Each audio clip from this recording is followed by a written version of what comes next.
But one thing I am very passionate about is research. And as I was just telling my friends when I was sitting there, if this society was the Indian Society of Clinical Medicine, I probably would not have come for that, because it's a research society. When an invitation like this comes, very rarely do I turn down an invitation, particularly when I see youngsters in the audience. What I'd like to tell you is a disclaimer, first of all, that I did not even want to be a doctor. My original interest was to be a poet. And when I left school, I wanted to do English literature.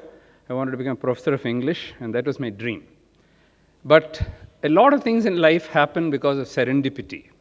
My father, who was the first diabetologist of India, and I'll show you his picture, had to leave Stanley in 1970.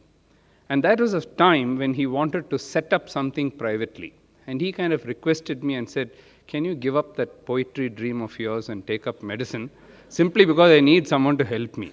Very simple.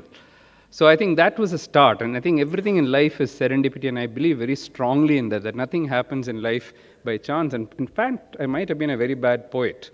So on that note, while thanking Dennis, I'd like to formally thank Dennis, Dr. Ramesh Jagannathan, and the President of the Society, Secretary of the Society, the Organizing Committee, and all of you, and of course ISCR for inviting me for this very prestigious oration, for which I'm very grateful. So I've titled it slightly differently from what Dennis asked me to talk about, but essentially in spirit it's the same. I thought I'll give my journey, because essentially when I was a student, when I was a MBBS student trying to do serious research as an undergraduate student, it was my teachers who were actually who did not support me at that time. In fact, they terribly dissuaded me from that. Some of them even threatened to fail me in the exam, saying that you're going overboard with this, you see. So I feel that unless you start inculcating the value of research and the passion for research when somebody is an undergraduate student, you have missed the bus. And that's what the lesson I have learned from my life. The other thing that I have learned about, and that's something which, because Dennis asked me to talk about, is the power of collaboration. And again, if I'm standing here before you today and showing you what you've achieved, it's only because of collaboration. And I keep telling my collaborators, I keep telling my colleagues this all the time, because all the time people are threatened to collaborate with somebody else, thinking they'll get cheated and so on. It doesn't happen that way. In life, it doesn't happen that way, and I'll talk about it later. I have no conflict of interest to declare. The studies which I'm presenting have been funded by the Icmr as an Icmr Advanced Center, Department of Biotechnology, Science and Technology, and a lot of international funding, NIH, the Canadian Institute of Health Research, PHRA, and others. But I'd again like to start with paying my tribute to my mentor and my father, Professor Vishwanathan. Many of you know him. He started the first diabetic clinic in India at the Stanley Medical College and Hospital in Chennai in the year 1948. I don't know what made him take up diabetes in 1948. I don't know how many diabetic patients there were in Chennai itself at that time. Probably a few hundred could have been there. But this is the power of a visionary who sees 30, 40 years ahead of his time. And even his boss asked him, why are you starting a diabetic clinic of all things? So many other diseases to start clinics for. And somehow that made him do it. So he was very far ahead of his time. And but for him asking me to take up medicine, I won't be in front of you today. And therefore, I have to pay my tributes to him. He was also a very good clinical researcher in his own, in his Stanley days and so on. He had more than 200, 250 publications. One of the top researchers at that time.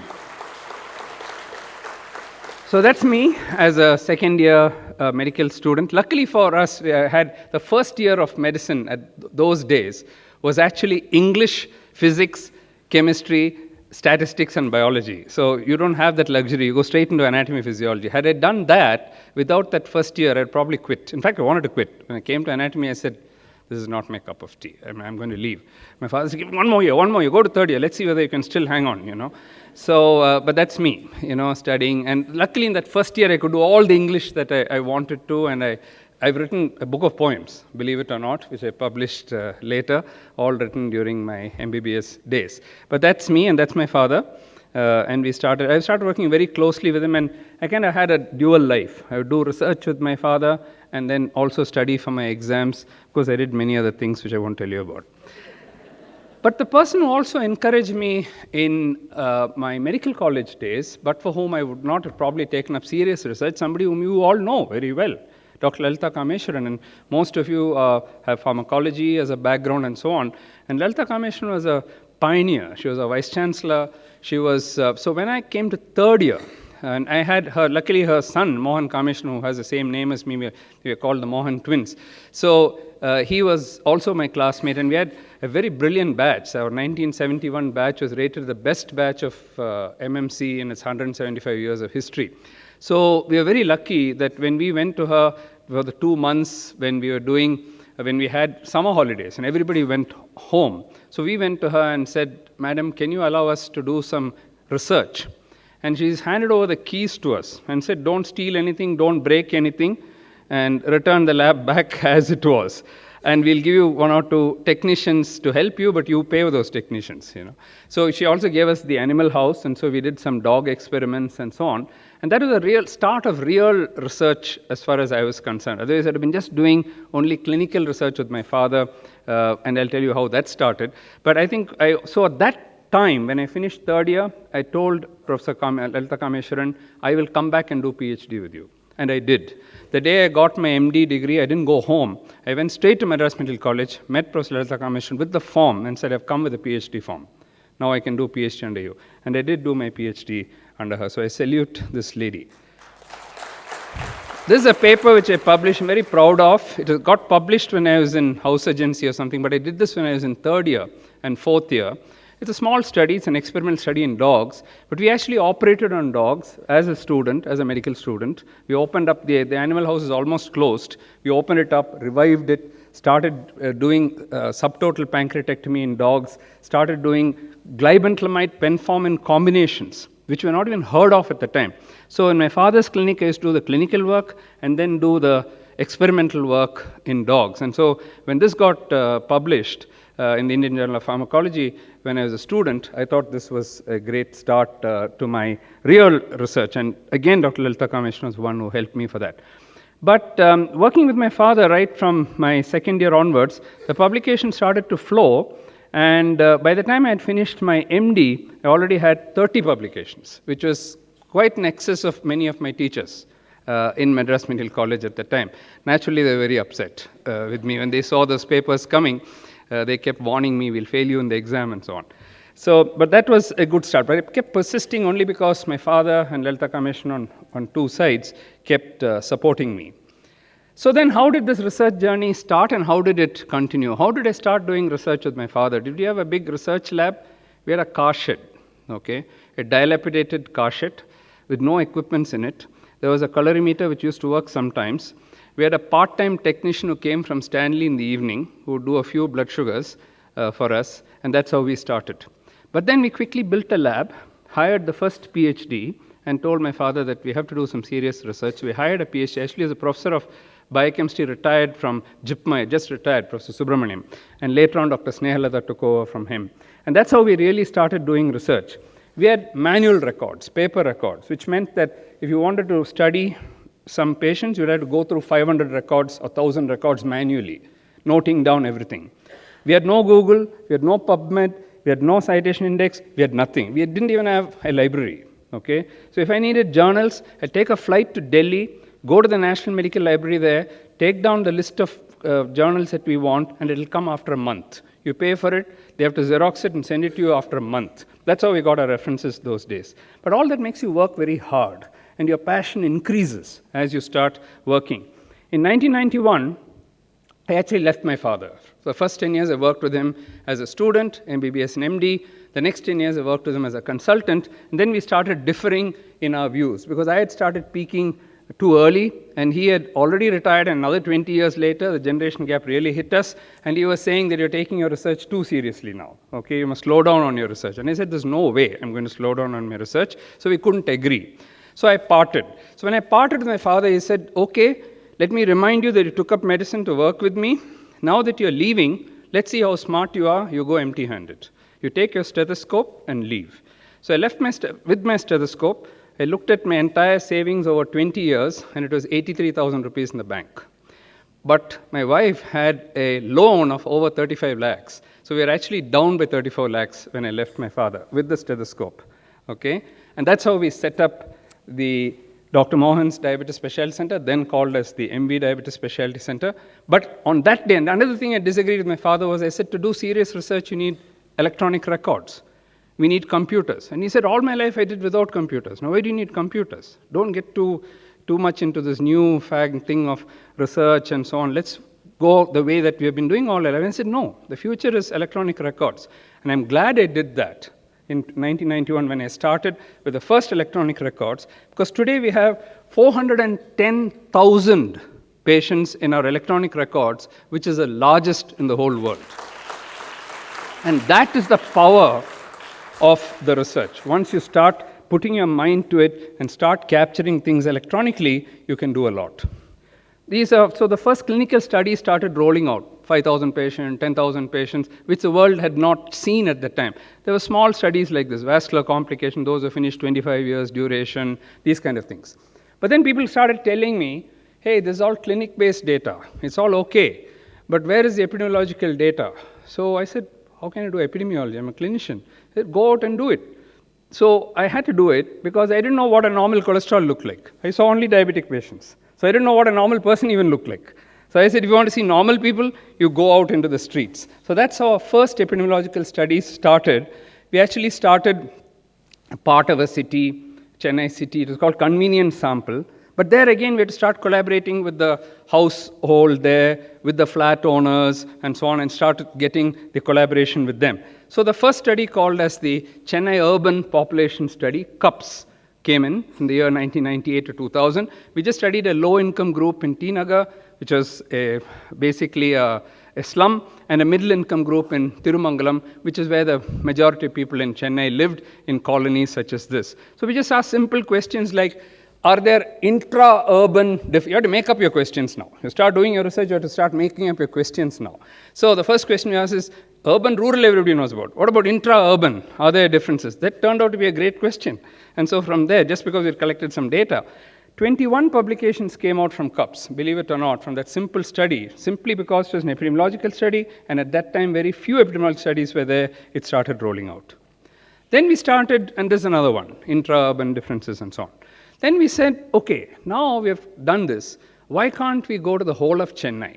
Can we get the whole of Chennai mapped and start a big study? Because in 1,000 people, if you look at complications, 100 of them will have complications. There's no power to look at retinopathy, nephropathy, neuropathy, and we wanted epidemiological data on all of that. Then you need at least 2,000 patients with diabetes. To get 2,000 patients with diabetes, you need at least 26,000 people to screen. So we worked backwards and said, now we have to collaborate with NGOs, government of Tamil Nadu, multiple stakeholders, and we took up this big study called as the Chennai Urban Rural Epidemiological Study, or CURES. This has 26,000 people. It had 5 phases of the study. And believe it or not, 148 peer-reviewed publications came out from this single study, perhaps one of the largest from one single study. Now, this shows you that if you plan properly, we heard that statement in the morning, if you fail to plan, you'll plan to fail. So if you really plan your studies well, you will succeed. And you're actually laying the foundation for a study which can go on and on. And this study actually went on for more than 10 years and produced all kinds of great publications. And this is just one of them, showing you secular trends in diabetes and so on. We also got data, as I wanted, on retinopathy, nephropathy, neuropathy, not only in urban, but also in rural for the first time in the country. And this is the only data we have on the complications of diabetes in both urban and rural India on large sample size, 26,000 urban, 26,000 in rural, and we got all the data published in all the journals. At this stage, third generation walks in. I told you about generation gap. Now there's another generation gap now, okay? My daughter enters the scene. This is Dr. Anjana, my daughter. And she, after getting introduced to research and so on, she says, Papa, I want to talk to you. So I said, what? Can I be very frank with you about all your research? Okay. So I said, yeah, you can be frank with me. Only a wife and daughter can be, frank with you. So I said, yeah, tell me. She said, you know what? All your studies are rubbish. Oh, I said, thank you. Somebody has at least told me that now. And I said, why would it be rubbish? She said, because you're just studying one dot on the map, Chennai, and then you're extrapolating to India and so on. It's very wrong, Papa. You can't do that, she said. So I said, so what are you talking about? So she said, I want to do this big study, the whole country. I said, are you crazy? Do you know what is India's population? It's 1.3 billion people. You know how many states there are? You know how many languages there are? How many cultures there are? You want to study the whole country? This is not going to happen. But she didn't give up. MBBS, MD, she went on and on and on. Finally, one day in sheer frustration, I walked up to Dr. Ganguly, who was then the Director General of Icmr, and said, sir, my daughter has this crazy idea. She wants to study the whole country, you know. I was just hoping he'll say no. He said, great idea. Come to Icmr, present it next week. We'll take it up, he said. So that's how the study, which is called, so by the time she actually wrote a paper convincing the authorities as to why such a study is needed. For example, she showed all the studies in India and said they're all from, one is in Chennai, one is in Ernakulam, one is somewhere else, one is somewhere else. The only studies which have been done have been in cities, some have left out cities. So it's not a perfect study. You need to study the whole country, state by state by state. So she wrote this paper in IJMR on the need for a national study. And the ICMR got very convinced. And thus was born, this is all that she wrote in that there's no the gaps in the data. And so, now from Chennai, part of Chennai to the whole country now, okay? And this is what is called as the ICMR India Diabetes Study, whose primary objective was to study the national prevalence of diabetes and pre-diabetes in India by estimating the state-wise prevalence of the same. When completed, this will be the largest epidemiological study ever done in the field of diabetes in the whole world. The colored areas in the map shows you where we have already finished. Okay, 15 states, whole states already completed, published in the Lancet paper, which I'll show you. Another 4 more are now nearing completion, and another 5 are going to get funded soon, or already funded, which means that almost the whole country is over. There'll be only 1 or 2 small dots left. So many people said this can never be done, especially the Northeast, where they said, you're going to go to Nagaland and study. The Nagas, you know, the Nagas have a famous saying that if a non-Naga takes the blood of a Naga, they'll cut your head. Okay? And they said, you're going to go to Nagaland? All the best, they said. We did it in Nagaland. And you know what is the response rate? And they said, you know, do you think the Northeast people will ever respond to you? You know what is the response rate in all the Northeast? 98 to 99% response rate. In an epidemiological study, such response rate has never been recorded. Okay? So people will keep telling you everything. To me, if somebody tells me, if somebody challenges me, that is what I would like to counteract. That's the one I would like to say, no, you're wrong, and prove that it's wrong. I think that spirit, if you have, you will go ahead in life. Okay, so that's the in-depth study which we published in Lancet Diabetes Endocrinology. I'm not going to show you the details, but that was the Lancet paper which last year we published. It's getting quoted very extensively, and this is the most authentic data on diabetes which has come out from India. Urban, rural, so many new things we are learning. For example, we are learning huge differences within India, 4-fold, 5-fold, 6-fold differences within India, exactly like what my daughter had told me when she said, don't study Chennai and extrapolate to India. In fact, we're also learning that the epidemiological transition is occurring so fast that in the better states, or the more developed states, I won't say better states, the more developed states in the south, for example, Tamil Nadu, Kerala, and so on, the poor people in urban areas are now having more diabetes than the rich. Something that's exactly the opposite of what we found, say, 10 years ago. And if the study had not been done, we would never have discovered this epidemiological transition. Now, what happens? You finished India now. Now we have to go to the world, okay? And for that, you have to collaborate with many, many more people. So international collaboration started. So these are our collaborators, partial list of our collaborators, right from UK, Warwick, Leicester, Dundee, Imperial College, and so on. But one of the major collaborators, and I'm just going to show you a snapshot of 2 or 3 collaborators, McMaster University, Hamilton, Canada, I have to mention because this has been one of our major collaborators. Many of you in the audience, Dennis, Prem, you all work with Salim Youssef. So I'd like to just show you one example of that, and that's the PURE study, the Prospective Urban-Rural Epidemiological Study. So Salim, who drives the study, kept telling me, Mohan, don't waste time on cures. Don't waste time on all that. We are doing pure, which is much bigger. I said, Salim, pure and cures. I need the local data. So I'm going to do that. I'll also be with you in pure. So that's another example for you, that you get involved in all the big studies, all the big international studies, but don't give up your own. That's your own. You own the data.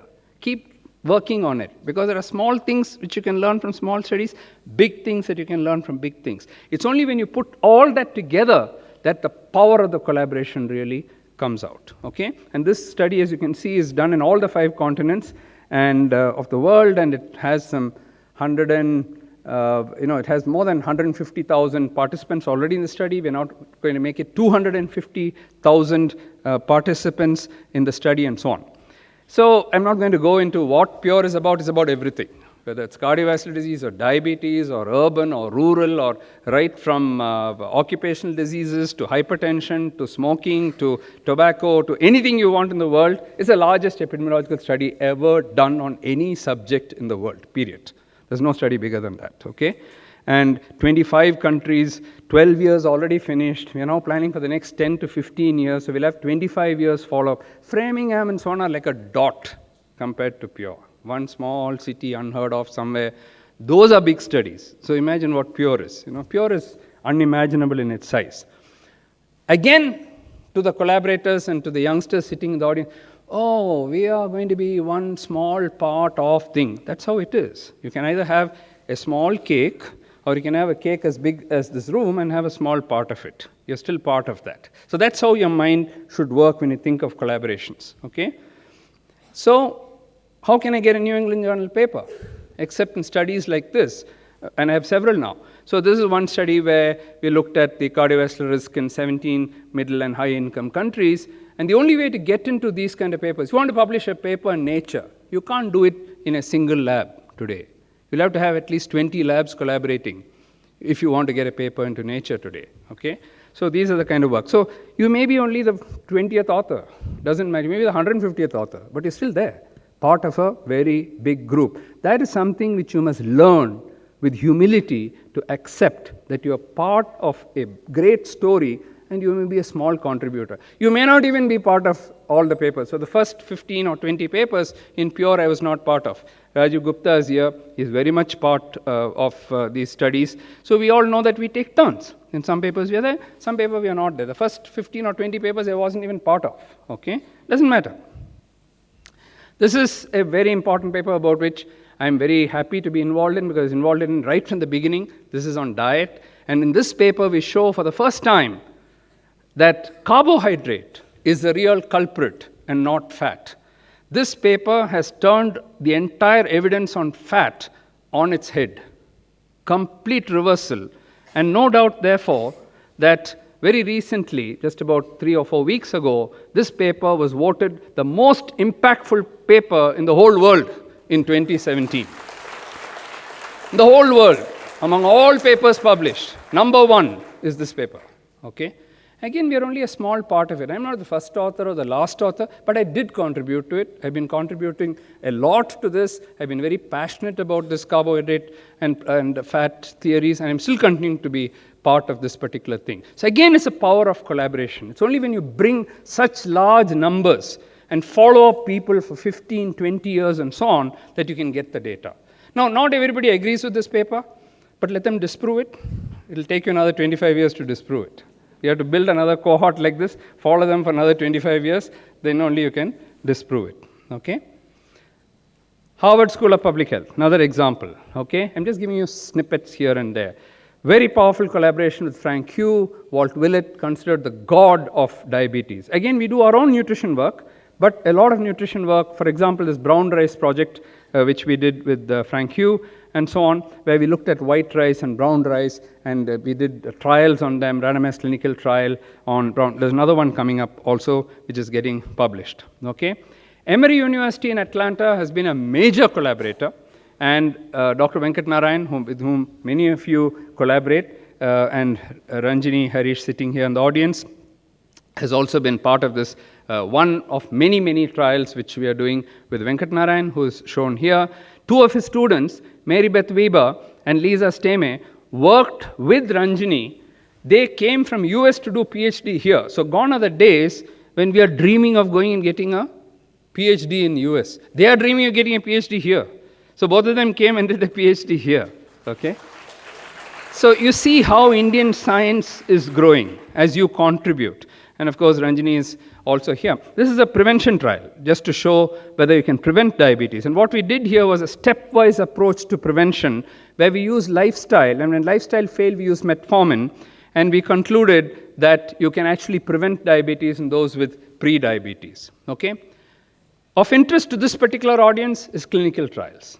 Again, we started clinical trials with one person, Pungodai, who was here earlier for this meeting. She came for the pre-conference workshop. She's been with me for the last 25 years doing clinical trials. We started on small in-house clinical trials.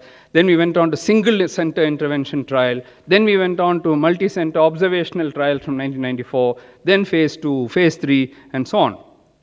Today, Pungodai and her team have completed 126 GCP trials, phase 2 and phase 3, with 100% follow-up in more than 100 studies.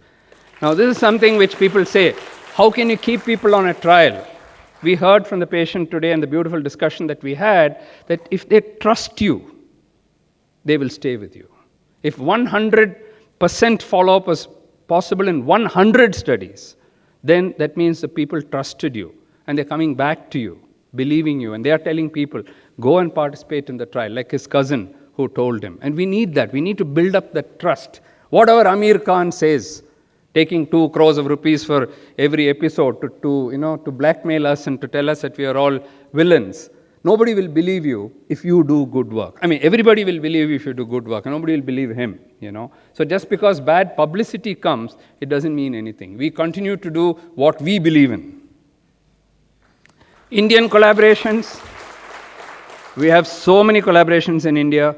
I'd just like to mention St. John's, because it's a very inspiring institute with whom we have had lots of collaboration. We have Dr. Prem Pais here. We have Dennis Xavier here. This is a TIPS-3 trial. Many, many other trials where we are collaborating with our Indian collaborators. This is a beautiful paper in Lancet which came.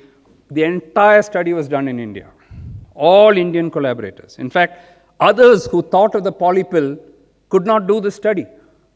Okay? When the Wald hypothesis came, the whole world knew about it. But it was India which managed to pull off this trial with Prem Pais and Dennis Xavier and Salim Yusuf and so on. So India can do a lot. India can do a lot, as I'll show you in the next few slides. This is a paper again where Dennis and Prem and all of us are involved in. This is a GBD study, the Global Disease Burden Study. Again, I predict that this paper will probably be voted one of the most impactful papers if next year, perhaps. Because this has, to me, this is, although I'm a very small person in this, I rate this paper as one of the best papers I've ever participated in. Because it really tells you what happened in India from 1991 to 2015, 2016.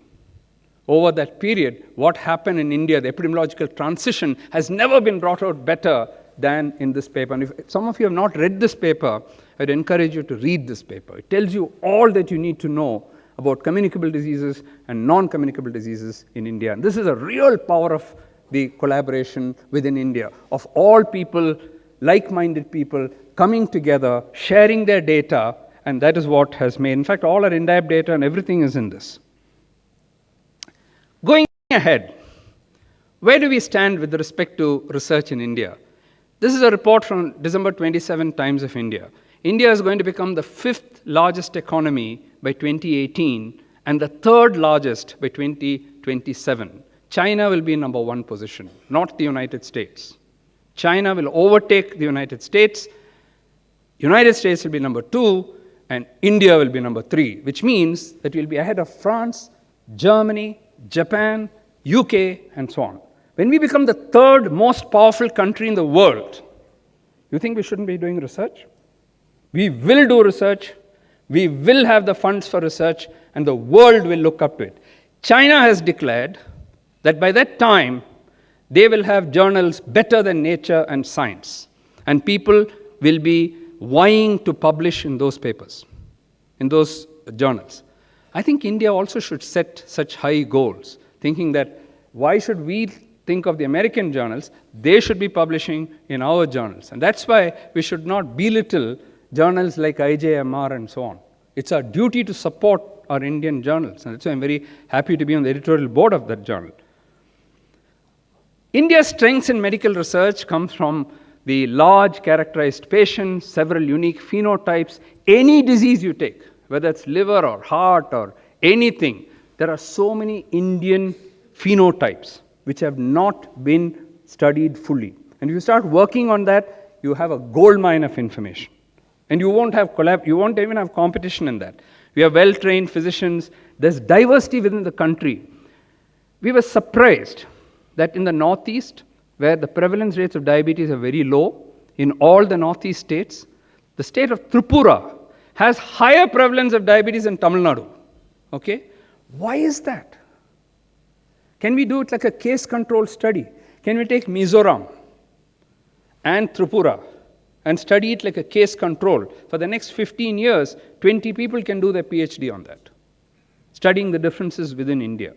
Okay? It's such a powerful resource that you have. We have strong IT support in our country. Mention is made this morning about the private sector taking up research. When we first applied to Icmr, you won't believe this, many, many years ago, about 1976, when we first applied to Icmr and said that we want to do research, the then DG of Icmr told us, why should you do research? It's not your job. You focus on seeing patients. Okay? And when I told Dr. Ganguly this, he wouldn't believe it. He said, did somebody really tell you this? I said, sir, the DG told me this, at that time. He said, private sector is not meant to do research. It's not meant to teach. It is not meant to do anything. And today I would put it to you that private sector is uniquely set to do research because the public funding, if you see, there are 210 universities which are fighting for that. But if you look at the private sector, you have the best sophisticated equipments, all of which work. They are tertiary center referral centers. We saw Medanta here today, presenting their work.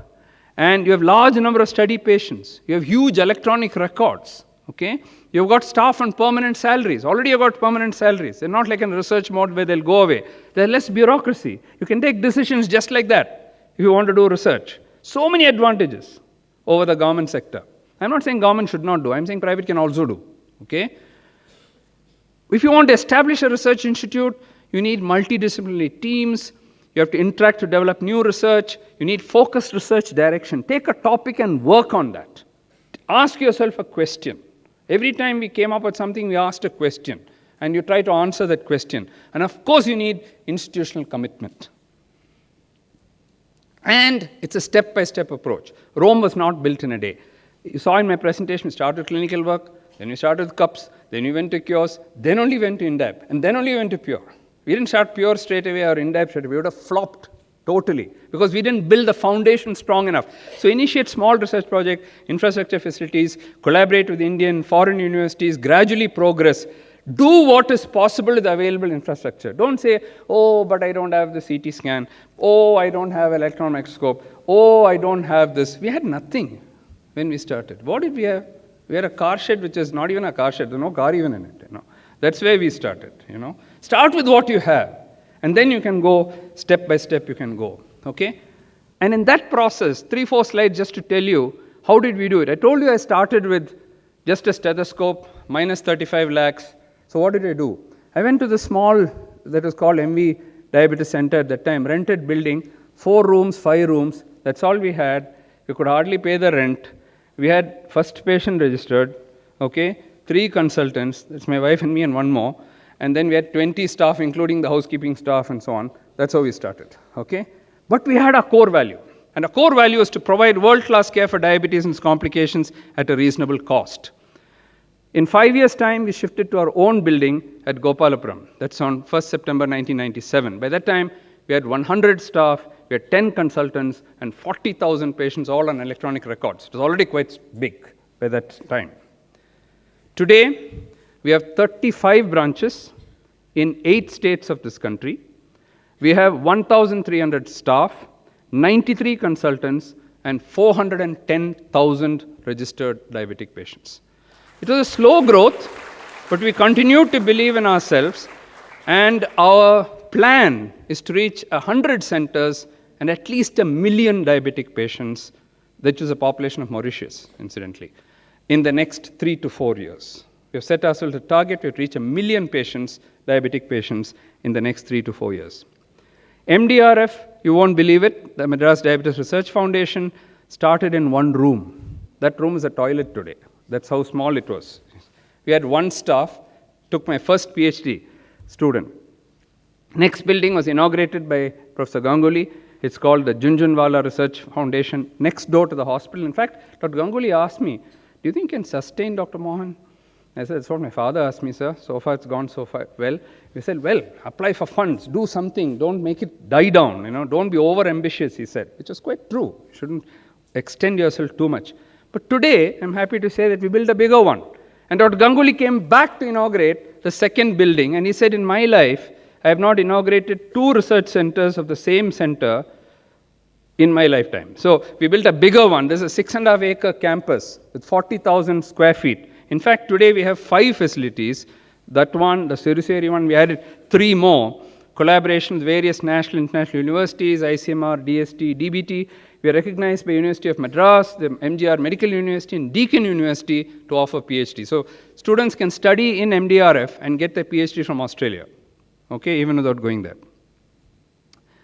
This has already been mentioned, 1,100 publications, and this is only because of the power of publication. This is not, if I had just sat in my own room and thought I would do it without my staff, I would never have been able to achieve these figures. Are they in top class journals? Well, they are. If you look at New England Journal, Lancet, we have just submitted one to Nature, and that's my dream. Last week we submitted one to Nature on the Asian genome. I hope that gets accepted, and that will be my first paper in Nature. And of course, in the diabetes journals, there are about 50 diabetes journals. We publish in all of them, but these are the top 5, where we have quite a large number. So this is my humble journey, starting from the car shed to what MDRF is today. But I just want to ask you a question which many people keep asking me, why can't this model be replicated? The model can't be replicated for the precise reasons which Dennis just mentioned.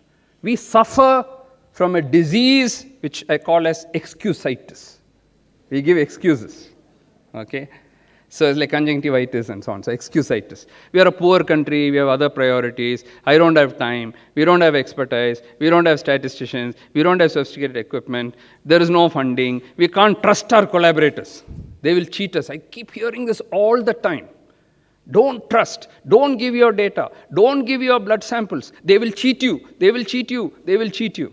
I said, let them cheat, sir.